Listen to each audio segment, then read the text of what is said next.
वासुदेवाय। नमस्कार, स्वागत है आपका। आज की वीडियो में हम माघ स्नान के पहला और दूसरे अध्याय का रसपान करेंगे। चैनल पर यदि आप नए आए हैं तो चैनल को सब्सक्राइब, वीडियो को लाइक और शेयर करें।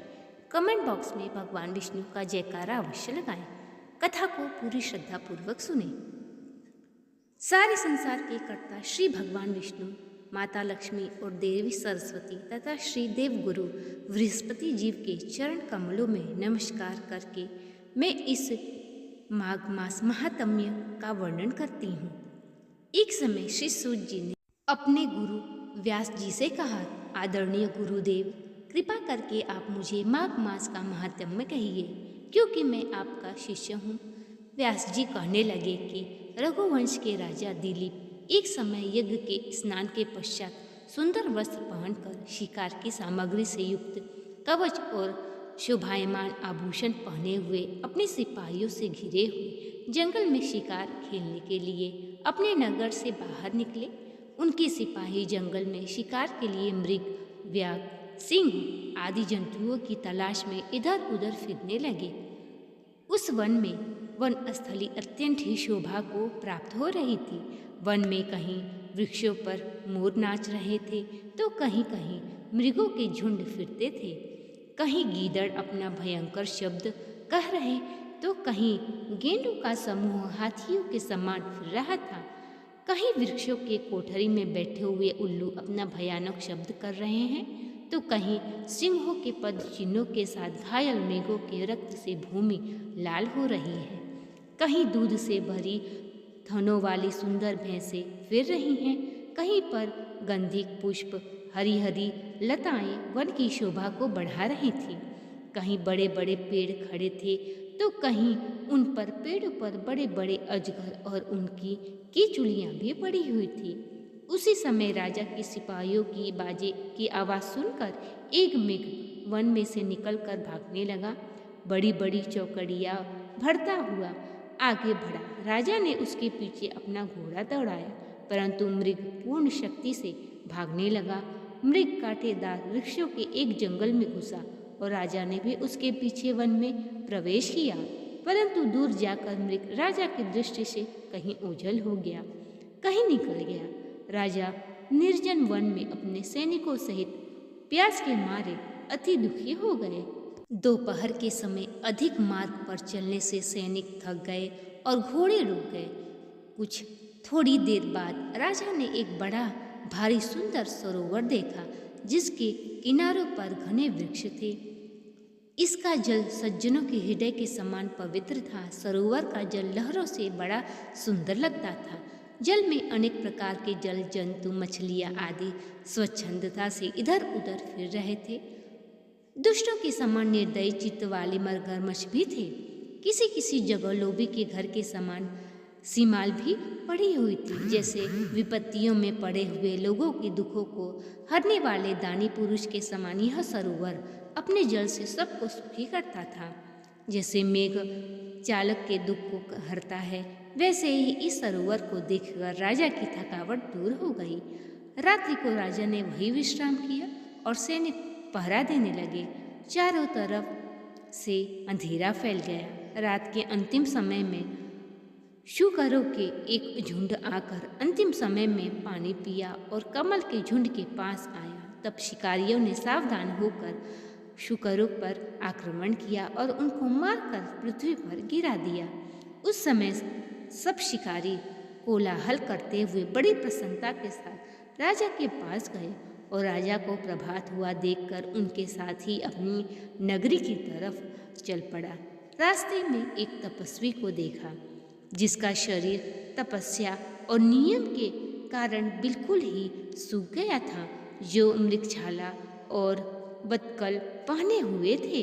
राजा ने ऐसे घोर तपस्वी को देखकर बड़े आश्चर्य से उनको प्रणाम किया और हाथ जोड़कर वहाँ खड़े हो गए। तब तपस्वी ने राजा को कहा कि हे राजन, इस पुण्य शुभ माघ में इस सरोवर को छोड़कर तुम यहाँ से क्यों जाने की इच्छा करते हो?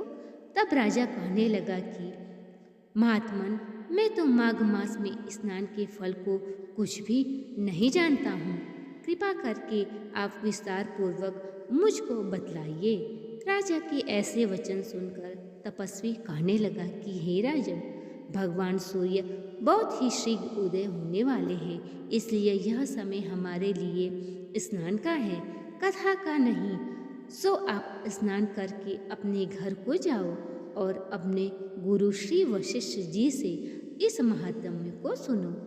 इतना कहकर तपस्वी सरोवर में स्नान के लिए चले गए और राजा भी विधि पूर्वक सरोवर में स्नान करके अपने घर को लौट आए और सनिवास में जाकर तपस्वी सब कथा रानी को सुनाई।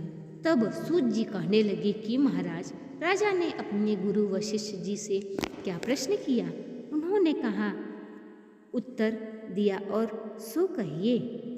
व्यास जी कहने लगे, सूत जी, राजा दिलीप ने रात्रि को सुख से सोकर प्रातः समय ही अपने गुरु वशिष्ठ के पास जाकर उनके चरणों को छूकर प्रणाम करके नम्रता से पूछा कि गुरुजी, आपने आकर नीति, राज्य, धर्म तथा चारों वर्णों को, चारों आश्रम की क्रियाओं, दान और उनके व्रत विधान, यज्ञ और उनकी विधियाँ, वन उनकी प्रतिष्ठा तथा भगवान विष्णु की आराधना बतलाई है। परंतु अब मैं आपसे माघ मास के स्नान के महात्म्य को सुनना चाहता हूँ।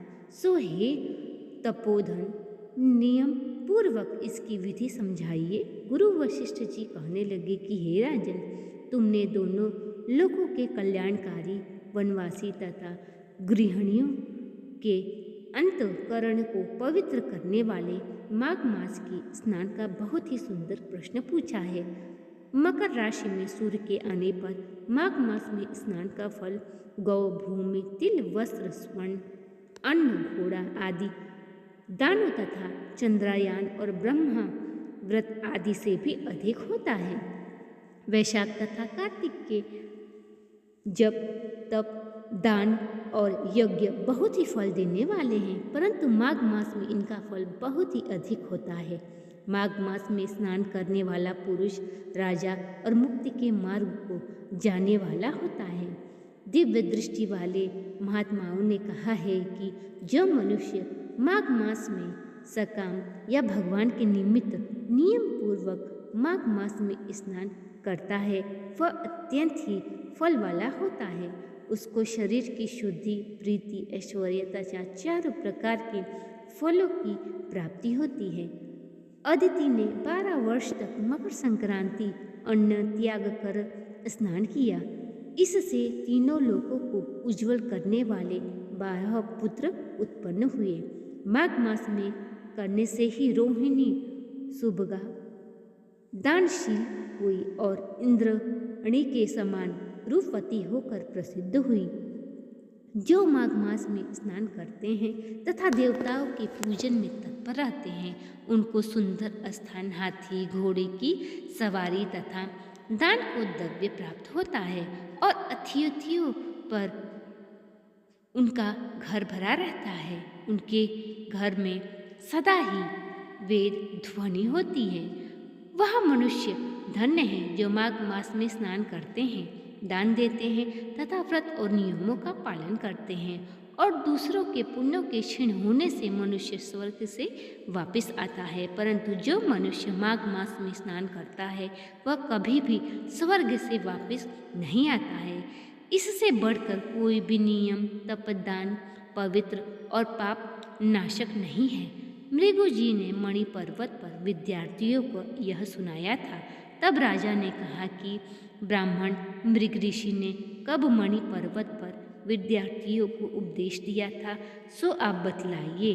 तब ऋषि जी कहने लगे कि हे राजन, एक समय 12 वर्ष तक वर्षा न होने के कारण, सब प्रजा क्षीण होने के कारण संसार में बड़ी ही उद्विग्नता फैल गई थी। हिमालय और विंध्याचल पर्वत के मध्यकाल देश निर्जन होने के कारण श्राप, तप तथा स्वाध्याय सब कुछ छूट गए थे। सारा लोक विपत्तियों में फंसकर प्रजाहीन हो गया। सारा भूमंडल फल और अन्न से रहित हो गया। तब विंध्याचल से नीचे बहती हुई नदी के सुंदर वृक्षों से अपने आश्रम से निकलकर श्री मृगु ऋषि अपने शिष्यों सहित हिमाचल पर्वत पर गए। इस पर्वत की चोटी नीली और नीचे का हिस्सा सुनहरी होने से माघ मास महात्म्य में सारा पर्वत पीताम्बरधारी श्री भगवान के सदृश लगता था। पर्वत के बीच का भाग नीला और बीच बीच में कहीं कहीं सफ़ेद स्फटिक होने से तारों से युक्त आकाश जैसे शोभा को प्राप्त होता था। रात्रि के समय वह पर्वत दीप की तरह चमकती हुई दिव्य औषधियों से पूरे किसी महल की शोभा को प्राप्त होता था। यह पर्वत शिखाओं पर बांसुरी बजाती और सुंदर गीत गाती हुई किन्नरियों तथा केलों के पत्तों की पताओं के अत्यंत ही शोभा को प्राप्त हो रहा था। यह पर्वत नीलम, पन्ना, पुखराज तथा इसकी चोटी से निकलती हुई रंग बिरंगी किरणों से इंद्रधनुष के समान प्रतीत होता था। स्वर्ण आदि सब धातुओं से तथा चमकते हुए रत्नों से चारों ओर फैली हुई अग्नि ज्वाला के समान शोभायमान था। इसलिए कंदराओं में काम पीड़ित विद्याधारी अपने पतियों के साथ आकर रमण करती थी और गुफाओं में ऐसे ऋषि मुनि जिन्होंने संसार के सब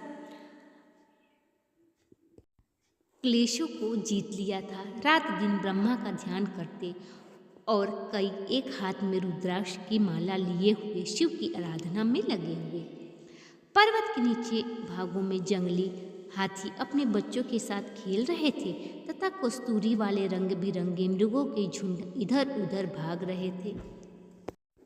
यह पर्वत सदा राजहंस तथा मोरों से भरा रहता, इसी के कारण इसको हेमकुंड कहते हैं।